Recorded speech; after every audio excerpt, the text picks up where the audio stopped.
मैं doctor Prashant Peer Singh Bhadnawat, associate professor, department of chemistry, SRLS government PG college Kaladera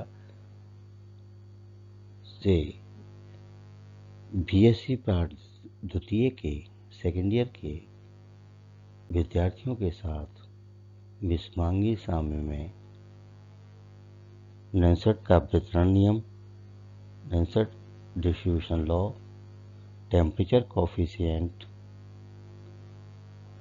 तापमान गुणांक, limitation of distribution law, वितरण नियम की सीमाएं और यदि विलेय किसी एक विलायक में संगृहीत हो रहा हो या वियोजित हो रहा हो या फिर किसी एक विलायक में के साथ रासायनिक अभिक्रिया में भाग ले रहा हो तो मूल वितरण नियम में संशोधन करके नए संशोधित नियम को लागू कर सकते हैं।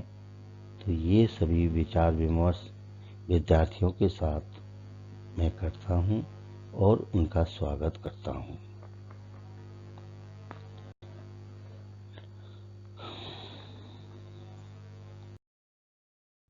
नैसर्ट का वितरण नियम। जब दो अमिश्रणीय इनमिक्सेबल विलायक एक दूसरे के संपर्क में हों और उनके मध्य कोई विलेय स्वयं को वितरित करे तो किसी निश्चित टेम्परेचर पर दोनों विलायकों में वितरण अनुपात स्थिर रहता है, कांस्टेंट रहता है, लेकिन वह दोनों विलायकों में समान आणविक स्थिति में उपस्थित हो। यदि C1 व C2 स्थिर ताप पर दोनों विलायकों में विलेय की समान आणविक अवस्थाएं हैं तो C1/C2 बराबर KD, टेम्परेचर कोफिशिएंट, तापमान गुणांक। विलेयता ताप पर बहुत अधिक प्रभावित होती है, इफेक्टिव होती है और दोनों विलायकों में विलेयता का परिवर्तन आवश्यक नहीं कि एक जैसा ही हो। उस स्थिति में KD का मान भी टेम्परेचर से प्रभावित होता है। यदि 1 डिग्री सेंटीग्रेड की वृद्धि पर KD के मान में जो परिवर्तन होता है उसे तापमान गुणांक, टेम्परेचर कोफिशिएंट कहते हैं। लिमिटेशन ऑफ डिस्ट्रीब्यूशन लॉ, वितरण नियम की सीमाएं। पहला पॉइंट, चूंकि यौगिक की विलेयता टेम्परेचर पर निर्भर करती है, इसलिए वितरण नियम का उपयोग करते समय टेम्परेचर कांस्टेंट होना चाहिए, स्थिर होना चाहिए। सेकंड पॉइंट, विलेय पदार्थ की विलेयता का मान कम होना चाहिए, अर्थात विलेय पदार्थ दोनों विलायकों में अल्प विलयशील हो, कम सॉल्युबल हो। थर्ड पॉइंट, दोनों विलायकों में विलेय पदार्थ की आणविक स्थिति समान होनी चाहिए, इक्वल होनी चाहिए। फोर्थ पॉइंट, दोनों विलायक परस्पर अवलेय, इनसॉल्युबल या अल्प विलेय, बहुत ही कम घुलनशील हों और इनकी परस्पर विलेयता के मान पर विलेय पदार्थ की उपस्थिति का प्रभाव न पड़े। तो ये थे लिमिटेशन ऑफ डिस्ट्रीब्यूशन लॉ। अब है, यदि विलेय पदार्थ किसी एक विलायक में संगृहीत हो या वियोजित हो या विलायक के साथ रासायनिक अभिक्रिया में भाग ले रहा हो तो तीनों ही स्थिति में मूल नियम में संशोधन करके उन्हें लागू कर सकते हैं। तो पहला पॉइंट हम लेके चलेंगे, यदि विलेय किसी एक विलायक में संगुणित हो रहा है। तो आरेख है, आरेख में हमने दो भाग दिए। फर्स्ट में है विलायक फर्स्ट और सेकंड में विलायक सेकंड लेते हैं, जिसमें संगुणन हो रहा है, एसोसिएट हो रहा है। यदि दो विलायक फर्स्ट और सेकंड हैं और विलायक फर्स्ट में विलायक सेकंड में विलेय का संगुणन हो रहा है, विलायक फर्स्ट में विलेय का अणु सूत्र X है, विलायक फर्स्ट में उसकी सांद्रता C1 और विलायक सेकंड में उसकी सांद्रता C3 व संगृहीत अणु की सांद्रता C2 है। वितरण नियम के अनुसार दोनों विलायकों में विलेय की समान आणविक अवस्थाओं के मध्य साम्य होगा, इक्विलिब्रियम होगा। तो C1/C3 बराबर K1, समीकरण नंबर 1। अणुओं के संगुणन के साम्य NX रिवर्सिबल अभिक्रिया होगी XN। तो यहाँ पर C3 X की सांद्रता है और XN की सांद्रता C2 है, इसलिए C2/C3n बराबर K2, समीकरण नंबर 2। समीकरण 2 का दोनों ओर NS मूल लेने पर, इसलिए C3 बराबर NS मूल ऑफ C2 अपॉन NS मूल ऑफ K2, समीकरण नंबर वही दो ही रहेगी। तो C3 का मान उपरोक्त समीकरण से C3 का मान समीकरण 1 में रखने पर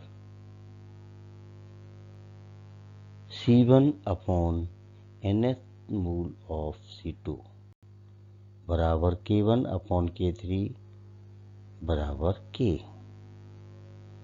इसलिए C1/NS मूल ऑफ C2 बराबर K1/K3 बराबर K,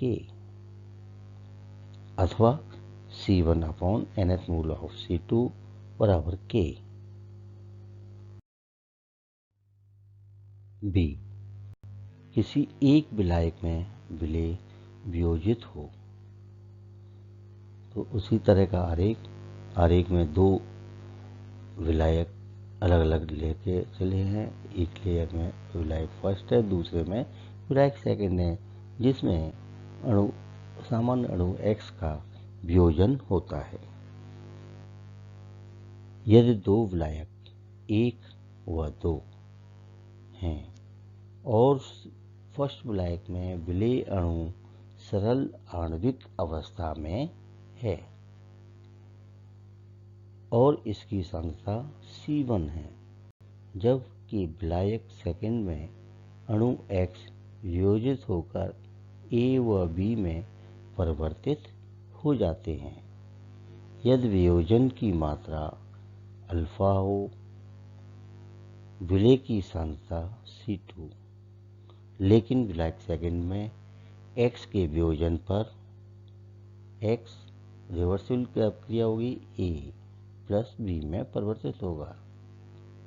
तो x की सांता C2 1 माइनस अल्फा, इसी प्रकार a और b की सांता C2 अल्फा होंगी।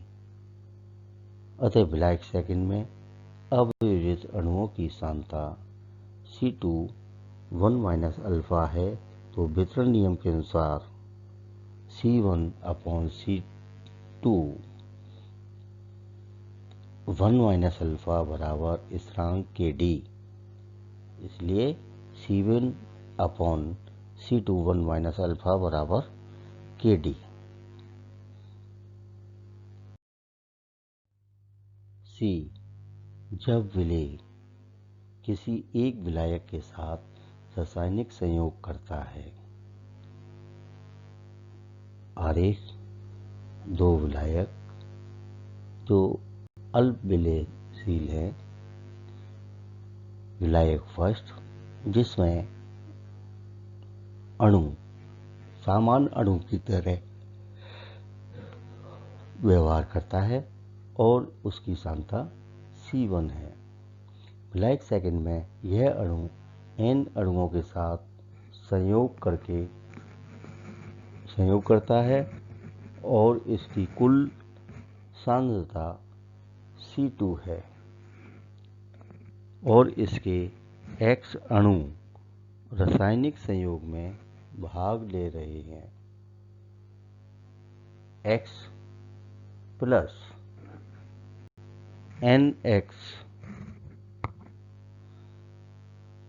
NS परिवर्तित होगा XN इंटू S। सामान्य अणु X की सांता C2, S अणु रासायनिक अभिक्रिया में भाग ले रहे हैं, उनकी सांता है CS और परिवर्तित अणु में XNS में की सांता है C3। वितरण नियम के अनुसार C1 अपॉन C2 बराबर K। समीकरण नंबर 1, जब दोनों विलायकों में सामान्य आणविक अवस्था हो। विलायक सेकंड में X प्लस NS परिवर्तित XNS में C2 CS C3, ये सांता हैं इनकी अणुओं की। साम्य अवस्था पर द्रव्य अनुपाती क्रिया के नियमानुसार C3 upon C2 into CS की पावर N बराबर K1। C3 अपॉन C2 बराबर K1, CS की पावर N बराबर K2। समीकरण नंबर 2, विलायक सेकंड में CS सांद्रता अन्य अणुओं से अधिक होती है, इसलिए इसे स्थिर मानते हैं। तो हो जाएगा C3 अपॉन C2 बराबर K2। यही फिर समीकरण 2 ही है। तो समीकरण 2 में दोनों तरफ 1 जोड़ने पर C3 अपॉन C2 प्लस 1 बराबर K2 प्लस 1, तो अतः C2 plus C3 upon C2 बराबर K2 प्लस 1। समीकरण नंबर 3, समीकरण 1 को समीकरण 3 से भाग देने पर C1 upon C2 into C2 plus C3 upon C2 बराबर K अपॉन 1 प्लस K2।